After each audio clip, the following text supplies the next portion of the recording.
나타내리라. 아멘.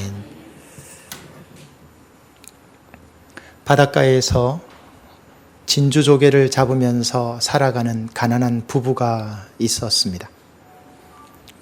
여느 때와 다름없이 바닷가에 나가서 진주조개를 잡는데 그날 거둬들인 조개 중에서 값비싼 진주 하나를 발견하게 됩니다.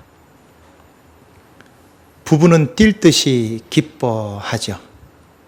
이제 이 진주를 팔아서 자녀들도 잘 키울 수 있고 잘 먹고 잘 살고 좋은 집에서 살 수 있게 되었다. 부부는 기뻐하면서 집으로 돌아왔습니다. 이 가난한 부부에게 값비싼 진주조개가 있다는 소문이 마을 안에 퍼지고 난 다음에 분위기가 달라지기 시작하는 겁니다. 아파서 병원을 갔더니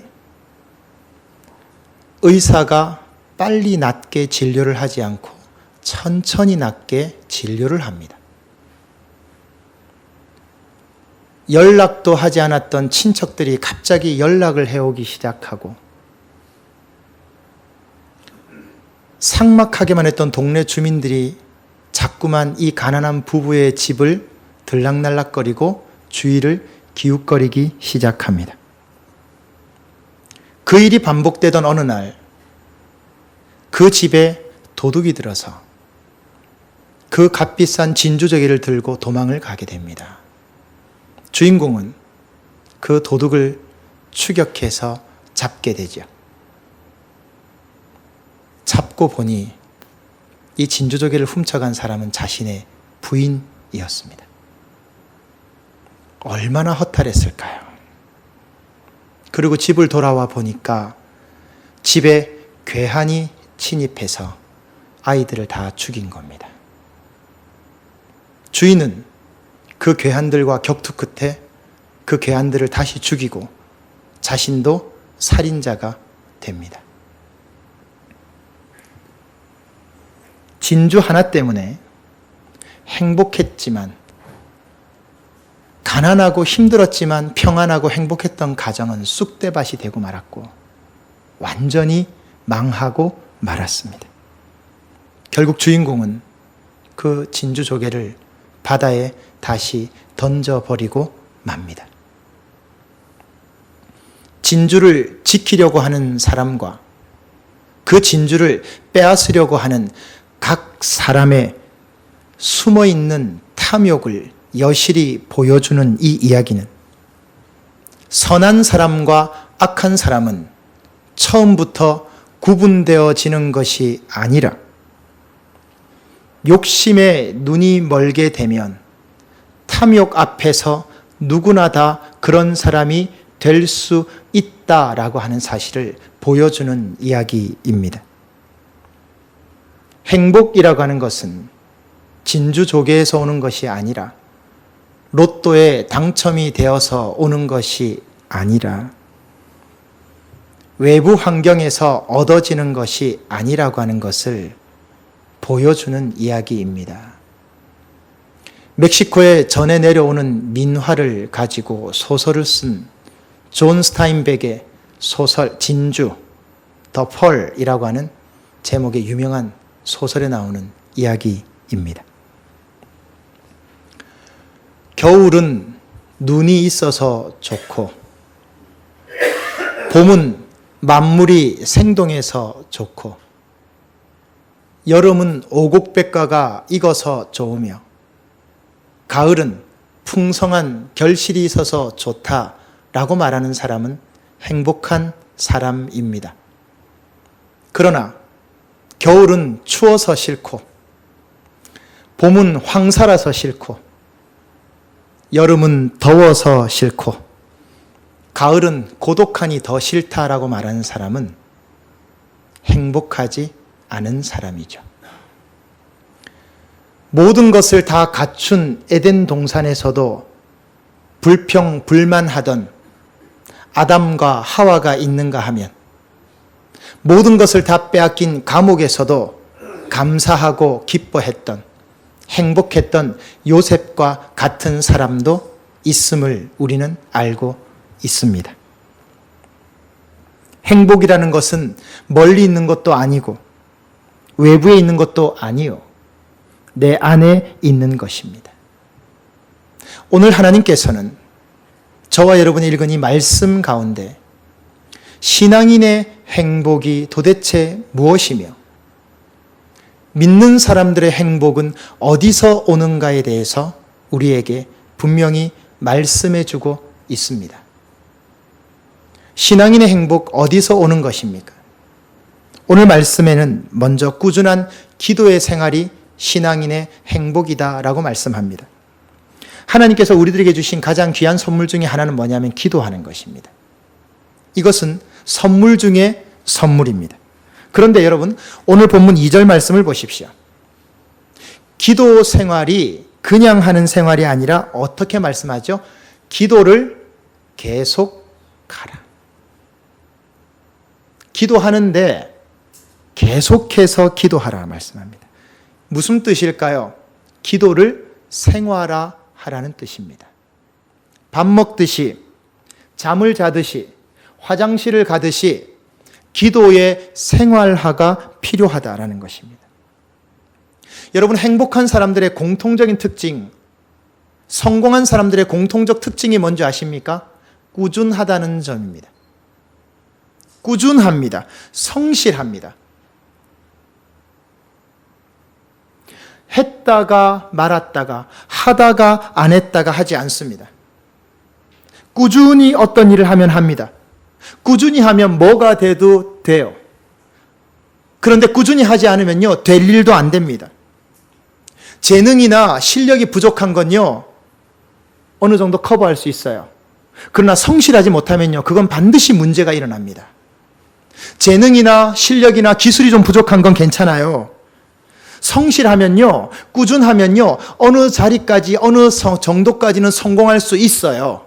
그러나 성실하지 못하면 어느 시점 가면요, 반드시 문제가 일어납니다. 기도도 마찬가지입니다. 기도 중에 최고의 기도는 말을 잘하는 기도가 아닙니다. 미사여구를 쓰는 기도도 아닙니다. 오랫동안 하는 기도도 아닙니다. 방언으로, 예언으로 하는 기도도 아닙니다. 기도 잘하는 법은 딱 한 가지밖에 없습니다. 기도하는 겁니다. 간단합니다. 그리고 끈질기게 기도하는 겁니다. 꾸준하게 기도하는 겁니다. 성실하게 기도하는 겁니다.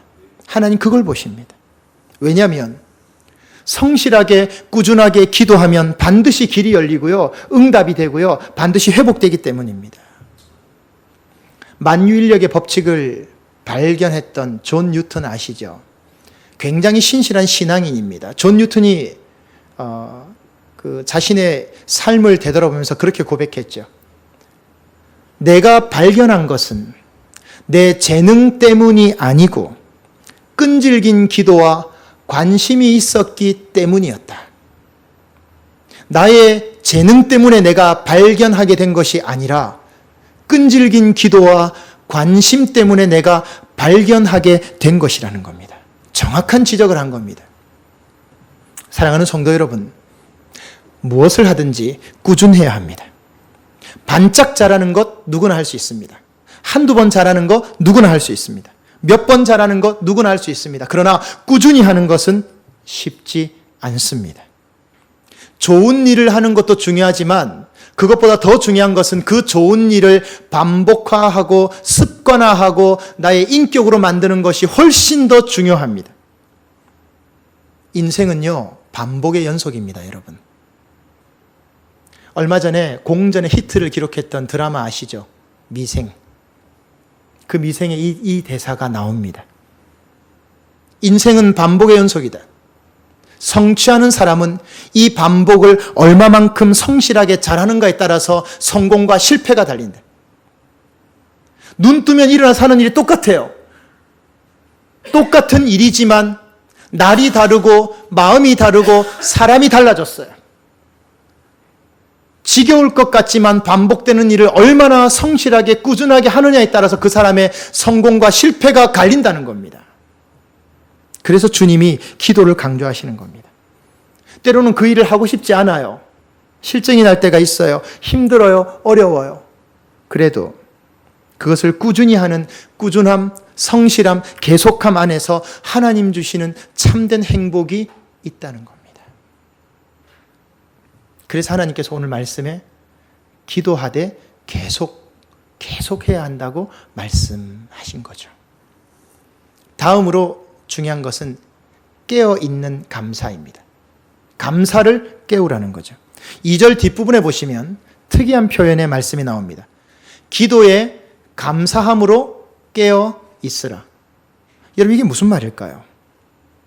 기도에 감사함으로 깨어 있어라. 감사를 깨우는 통로가 뭐냐? 기도라는 겁니다.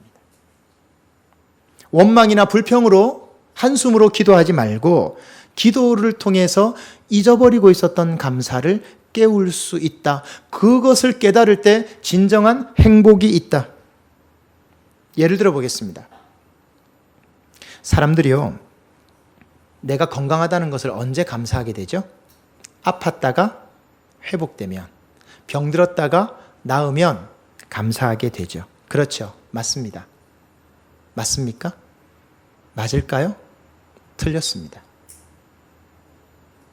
아닙니다. 언제입니까? 병들었다가 나은 것보다 병들지 않은 게 더 감사한 거예요, 사실은. 근데 사람들이 모르죠. 내가 지금 아프지 않다는 것에 대한 감사가 없죠. 그런데 아팠다가 나으면 비로소 감사하죠. 예를 들어 볼까요? 이런 경우는 많아요. 잊고 있는 감사 굉장히 많아요. 내 자녀가 출세하고 승진하고 성공하고 공부 잘하고 1등하면 감사하다고요? 감사한 일이죠. 그러나 틀렸어요. 내 자녀가 내 옆에 건강하게 있음이 감사한 거예요. 여러분, 남편들 구박하지 마세요. 아내분들 구박하지 마세요. 그거밖에 못 보러 오냐고? 그렇게밖에 못하냐고 하지 마세요. 내 옆에 있어줘서 고마운 거예요. 제 앞전교회 장로님 한 분이 화요일 저녁 9시 반까지 저랑 신방을 하고 다음날 아침 새벽에 쓰러지셔가지고 부산대학교 병원 중환자실에서 사망 선고를 받으셨습니다. 여러분, 그 마음 아세요? 어젯밤에 저하고 같이 신방 가서 기도하고 차 마시고 함께 즐거워했던 우리 장로님이세요. 새벽 기도 마치고 연락이 와서 부산대학병원 응급 중환자실에 가니까 의사가 하는 말이 못 사니까 준비하래요. 여러분, 가족은 어떻고 목회자는 어때요? 어제 밤에 만났어요. 그 장로님을. 저를 자식같이 여겨주신 장로님이시거든요. 새벽 기도 마치고 그 모습을 본 거예요. 제가 그분 때문에 한 2달을요, 하루도 빠짐없이 중환자실에 신방을 갔습니다. 20분 면회 시간마다. 인간적으로 너무 원통하고 너무 답답하고 너무 억울하고 힘들어서요, 목회 스케줄을 다 제쳐놓고 그 권사님하고 저하고 2달 이상을 그 중환자실 정해진 면회 시간만 되면 문 앞에서 기다렸다가 20분 기도하고 오고 기도하고 왔습니다. 근데 이분이 회복이 되셨어요. 지금도 앉아 계시거든요. 그런데 이 권사님하고 저하고 항상 그 부산대학교 병원을 같이 가잖아요. 그때 이 권사님이 저에게 뭐라고 하셨는지 아세요? 이렇게 말씀하셨어요. 목사님, 남편 때문에 속 썩인다고 말하는 사람들 내가 꼭 가서 말해줄 겁니다. 남편 앉아 있으니까 고마운 줄 알아라, 이것들아. 저에게 그렇게 말씀하셨어요. 그리고 실제로 장로님 회복되시고 부축받고 교회 나오신 날 정말 울음바다가 막 됐거든요, 교회가요. 근데 그 구역 모임 하면 그 권사님 그렇게 말씀하세요. 누가 공감하는지 아세요? 근데 그 말씀을 하시면요, 남편 있는 분들은 공감을 안 해요. 남편 먼저 떠나보내신 권사님들은 다 공감을 해요. 이해 가세요? 내 자식이 공부 잘해서 자랑스러운 게 아니에요. 내 자식이 그 자리에 있어줘서 고마운 거예요. 내 남편이, 내 아내가, 내 가족이 속썩인다, 돈 못 벌어온다, 힘들게 한다, 잔소리한다, 그게 중요한 게 아니라 내 옆에 있어줘서 고마운 거예요. 없어 보세요. 그렇게 할 수는 있는가? 그런데 이것을 깨닫게 하는 통로가 뭐냐? 기도라는 거예요. 그 기도 중에 감사함을 일깨우라는 거예요. 불행하게 사는 사람들의 특징이 있습니다. 일상에 대한 감사가 전혀 없습니다. 만족하지 못하는 사람의 특징은요, 일상생활에 대한 평범함에 대한 감사가 하나도 없어요. 얘기 들어보세요. 얘기해 보세요. 하나도 없어요. 저 사람 때문에 짜증나고, 저 사람 때문에 스트레스 받고, 저 일 때문에 힘들고. 없어지면 편할 것 같죠? 땅을 치고 후회합니다. 여러분, 그런 어리석은 범하지 말아야 합니다. 안 풀리고 괴롭히는 한 가지 문제 때문에 99가지 나에게 주신 평범한 감사를 결코 놓치는 그런 사람 되지 말아야 합니다. 이것을 깨우쳐지고 일깨워주는 통로가 무엇입니까? 기도입니다. 이것을 깨닫게 해주는 통로가 기도이고, 기도 때문에 감사를 깨닫게 되고, 그 감사 때문에 다시 하나님께 기도하게 되니 이것이 행복한 사람이죠. 이것이 진정한 그리스도인의 행복이죠. 그래서 기도함으로 감사를 깨우라는 겁니다. 결국 감사가 없다는 말은요, 기도가 없다는 뜻이 되는 거죠. 여러분 주위를 한번 보십시오. 여러분 주위에 감사할 것이 얼마나 많은지 아십니까? 평범함 속에 감추어진 감사가 지금 얼마나 많은지 아십니까? 그거 깨닫는 것은요, 기도입니다. 감사하는 만큼 축복받고요, 감사하는 만큼 행복해집니다. 감사하는 사람이 최고의 부자입니다. 최고의 기도가 뭔지 아십니까? 내 입으로 나오는 감사의 고백입니다. 최고의 영성은 감사의 영성입니다. 최고의 예언은 뭔지 아십니까? 잘 될 거야. 걱정하지 마. 주님이 너와 함께 하신다. 이것이 최고의 예언입니다. 이 행복 경험하시는 여러분 되시기를 주님의 이름으로 축원드립니다. 한 가지 더 있습니다. 그리스도인의 행복, 신앙인의 행복은 생각을 바꾸는 데 있습니다. 3절 말씀을 보시기 바랍니다. 3절은 사도 바울이 감옥에 갇혀서 지금 하고 있는 말입니다. 지금 사도 바울은 감옥에 갇힌 상태입니다. 여러분, 감옥에 있다는 말은 무슨 말이죠? 내 문제가 지금 제일 심각하고 급하고 안 좋다는 뜻입니다. 그런데 사도 바울은 달랐습니다. 사도 바울은 생각이 조금 다릅니다. 오늘 3절 말씀에 뭐라고 말씀합니까? 어떻게 하면 전도의 문을 열어서 죽은 영혼들을 더 많이 살릴 수 있을까? 여러분, 이게 지금 감옥 안에서 할 생각입니까? 감옥 안에 갇히면 어떤 생각을 먼저 해야 되죠? 내가 어떻게 하면 빨리 이 문제를 해결해서 나가지? 어떻게 하면 석방될 수 있을까를 생각하게 되죠. 그런데 사도 바울은 감옥에 있으면서 생각이 달랐어요. 그리고 3절 뒷부분에 뭐라고 말씀합니까? 충격적인 말씀을 합니다. 이 일 때문에 내가 매임을 당했다. 여러분, 기가 막힌 말씀입니다. 복음 전하는 것 때문에 내가 지금 매임, 감옥에 갇혔다는 거예요. 무슨 소리입니까, 이게 지금? 여러분, 사도 바울은 생각이 달라요. 생각의 방향이 다르고요, 생각의 목적이 다른 거예요, 지금. 다른 사람들과 같지 않아요. 이게 사도 바울의 행복입니다. 이게 사도 바울의 행복감이었어요. 생각의 방향과 목적과 종착지가 다른 거예요. 아무리 많은 물질이 있고, 아무리 많은 재능이 있고, 아무리 많은 명예와 학식이 있다 할지라도 생각이 자신을 향해 있다면 그것은요, 의미 없는 소비적 인생입니다. 왜냐하면 소비적 인생에 있어서 진정한 행복이라는 건 찾을 수 없기 때문입니다. 단, 행복이 있긴 있습니다. 순간순간 느끼는 행복은 있어요. 순간순간 느끼는 즐거움은 있어요. 그러나 그 행복 오래가지 못합니다. 행복감이라는 건요, 내 안에서 누리고 쓰고 즐겨서 나오는 것이 아니라 다른 사람의 유익하고 다른 사람의 도움이 되어서 그 사람이 살아나고 회복되고 기뻐하는 모습을 보면서 주어지는 감정이 행복감이거든요. 이 행복감이라는 것은 생명과 연결되어 있는 거예요. 단편적인 세상적인 것과 다른 거예요. 그래서 이 소비적 인생에는요, 행복감을 누릴 수가 없는 겁니다.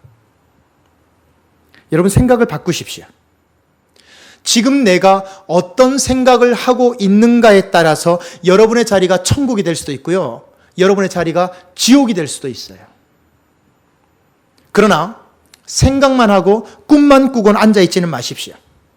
생각만 하면 망상가가 되고요, 원망과 불평만 하면 염세주의자가 되고요, 비교만 하면 열등감에 사로잡히게 될 것이기 때문에 생각만 하고 꿈만 꾸고 있지는 마십시오. 그래서 기도는 행동입니다. 기도는 기도가 아니고요, 기도는 행동하는 거예요. 기도는 일이에요. 기도는 하나님 앞에서 몸부림치는 행동이 기도입니다. 그래서 행복과 기도는 연결되어져 있는 겁니다. 계속 기도해야 합니다. 더 기도해야 합니다. 불평과 원망의 안경을 벗어버리고요, 감사와 기쁨과 평안의 안경을 쓰고 기도 중에 잊고 있었던 평범함에 대한 감사를 다시 불러일으켜야 합니다. 거기에 그리스도인의 진정한 행복이 있습니다. 행복은 그렇게 주어지는 겁니다. 행복이라는 것, 특별한 것도 없고요, 새로울 것도 없어요. 솔로몬이 뭐라고 했습니까? 해 아래 새 것이 없다고 그랬잖아요. 잠깐 좋아 보이지만 그 영원한 것 아니라고요. 행복은 한 방에 터지는 이벤트가 아닙니다. 행복이라고 하는 것은 어떤 외부적인 걸 통해서 들어오는 것도 아닙니다. 행복은 하나님이 우리에게 주셔야 가능한 겁니다. 그것을 위해서 우리가 기도하는 겁니다. 분명한 사실 한 가지는, 저와 여러분이 기도할 때 하나님이 반드시 들으시고 응답하시고 은혜를 베풀어 주신다는 점입니다. 인내와 성실함으로 다른 사람의 유익과 행복을 위해서 여러분의 생각의 방향을 바꾸십시오.